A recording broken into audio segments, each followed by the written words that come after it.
వైజాగ్ నుంచి మా ప్రతినిధి రాజు లైవ్ లో అందిస్తారు. రైట్ రాజు, అటు ఎలా ఉంది థియేటర్స్ దగ్గర సిచ్యువేషన్ ఎలా ఉంది? ఫస్ట్ డే ఫస్ట్ షోకి ఎంత మంది అభిమానులు అక్కడ చేరుకున్నారు? అలాగే పోలీసుల బందోబస్తు కానీ ఫస్ట్ డే అంటే ఎన్ని షోలకి అక్కడ పర్మిషన్ లభించింది రాజు? ఆంధ్రప్రదేశ్ వ్యాప్తంగా మొత్తము 6 షోలకి అనుమతి ఉన్నటువంటి నేపథ్యంలో 4:30కే మొదటి షో అయితే ఇక్కడ పడినటువంటి పరిస్థితి అయితే ఉంది. అభిమానుల సందడి రాత్రంతా కూడా వర్షం కురుస్తున్న అభిమానులు థియేటర్ల దగ్గర వెయిట్ చేసినటువంటి పరిస్థితి అయితే కనిపిస్తుంది. ముఖ్యంగా ఇంటర్వెల్ అయ్యి దాదాపుగా అంటే 4:30 నుంచి 8 గంటల వరకు 3.5 గంటల సినిమా అయితే కొనసాగుతున్నటువంటి పరిస్థితి అయితే ఉంది.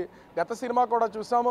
ఈ 2 సినిమాలు కూడా అంటే ఆదిపురుషు రాముడు అవతారంలో ఉన్నటువంటి సినిమాను మనం చూసాము. అది కొంత డిజాస్టర్గా అంటే ఆ ప్రభాస్ కెరియర్లో కొంత ఇబ్బందికర వాతావరణంలో ఉన్నటువంటి సినిమాగా ఉంది.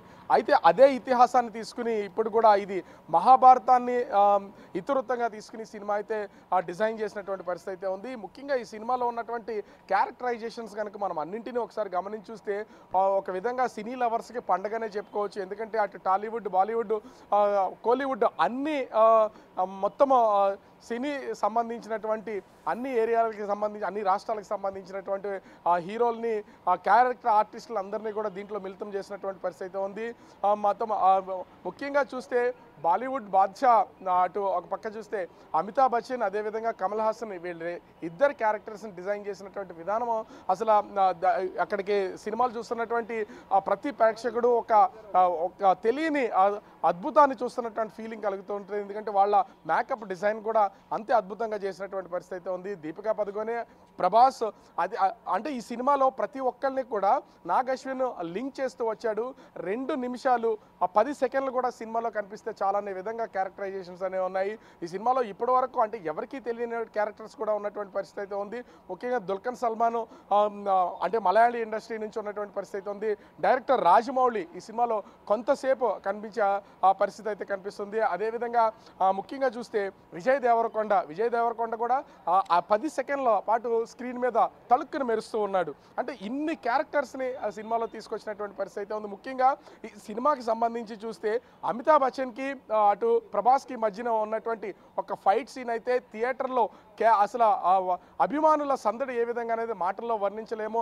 ఆ ఫైట్ సీన్ జరుగుతున్న ఆ యాక్షన్ సీన్ జరుగుతున్నంత సేపు కూడా అభిమానుల కేరింతలతో లోపల ఏం జరుగుతుందో కూడా అర్థం కానటువంటి పరిస్థితి అయితే ఉంది.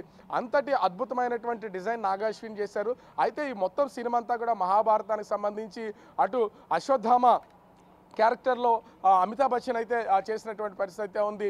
అంటే ఇంచుమించుగా మనం చూడొచ్చు 2898 దాదాపుగా ఇప్పటి నుంచి 800 సంవత్సరాల ముందుకి 870 సంవత్సరాల ముందుకి వెళ్తే ఈ సినిమా ఎట్లా ఉంటుంది అంటే అప్పుడు గ్రాఫిక్స్ని కానీ అప్పుడున్నటువంటి వాతావరణం కానీ అప్పుడున్నటువంటి పరిస్థితులను కానీ ఏ విధంగా ప్రతిబింబించవచ్చు అనేది నాగ్ అశ్విన్ చాలా పకడ్బందీ డిజైన్ చేసినటువంటి పరిస్థితి ఉంది. కానీ ఇక్కడ కొంత అంటే సినిమాని రివ్యూ చేయడం అనేది కాదు, కానీ కొంత మొత్తం అటు తెలుగు, తమిళ, మలయాళ, కన్నడ అన్ని భాషల్లోనూ సినిమాని రిలీజ్ చేసినటువంటి నేపథ్యంలో తెలుగు వాసన అనేది చాలా కొంచెం తక్కువగా కనిపిస్తుంది. డబ్బింగ్ విషయంలో, ఇతర క్యారెక్టర్స్ విషయంలో కూడా కొంతవరకు అది తెలుగు ప్రేక్షకులు నిరుత్సాహపడే అవకాశం అయితే ఉంది. కానీ సినిమా చూస్తున్నంతసేపు ఆ గ్రాఫిక్స్ని కానీ యాక్షన్ సీన్స్ని కానీ చూస్తున్నంతసేపు ఎవరు కన్ను తిప్పుకునే అవకాశం అయితే కాదు. మేము వైజాగ్లో ఉన్నటువంటి సంగం శరత్ థియేటర్లో ఉన్న థియేటర్లో అంటే డబుల్ స్క్రీన్ ఉంది. సింగిల్ స్క్రీన్లోనే డబుల్ స్క్రీన్కి సరిపడంత జనం ఉన్నారు. ఎందుకంటే ఇది అభిమానులకు సంబంధించింది కాబట్టి గేట్లు ఒక్కసారి ఓపెన్ చేసినటువంటి నేపథ్యంలో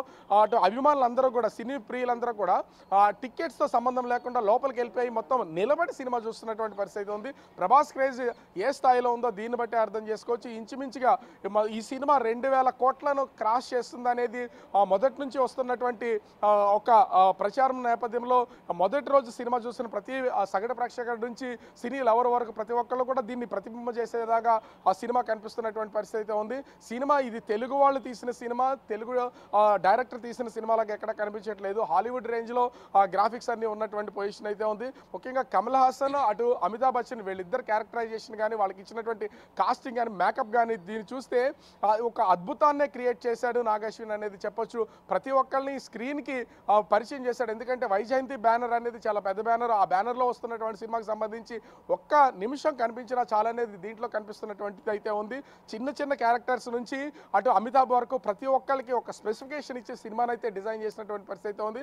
అనుకున్న విధంగానే నాగ్ అశ్విన్ తన టార్గెట్ని 100 100% రీచ్ చేయడానికి చెప్పొచ్చు. ఇప్పుడు సగటు ప్రేక్షకులు ఇప్పుడు 4:30కి బెనిఫిట్ షో అయితే పూర్తయిన మరి కొద్దిసేపట్లో అయ్యే అవకాశం అయితే ఉంది.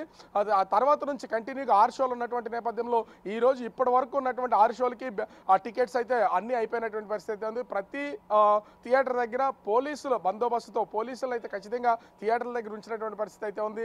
ఎందుకంటే కొన్ని సినిమాలను చూసాం, ఎక్కడైనా డిజాస్టర్ టాక్ వస్తే కనుక థియేటర్లు ధ్వంసం చేస్తున్నటువంటిది, లేదా సినిమా లేట్ అయినటువంటి నేపథ్యంలో థియేటర్ల మీద దాడులు చేస్తారు. కాబట్టి ఖచ్చితంగా పోలీసులు అయితే బందోబస్తుగా ఏర్పాటు చేసినటువంటి పరిస్థితి ఉంది. ఓవరాల్గా చూస్తే కల్కి 2898 అనేది ఒక భారీ బంపర్ విజయం సాధించింది. ఆ ప్రభాస్ కెరియర్లో మరొక మైల్ రాయిని దాటిన సినిమా.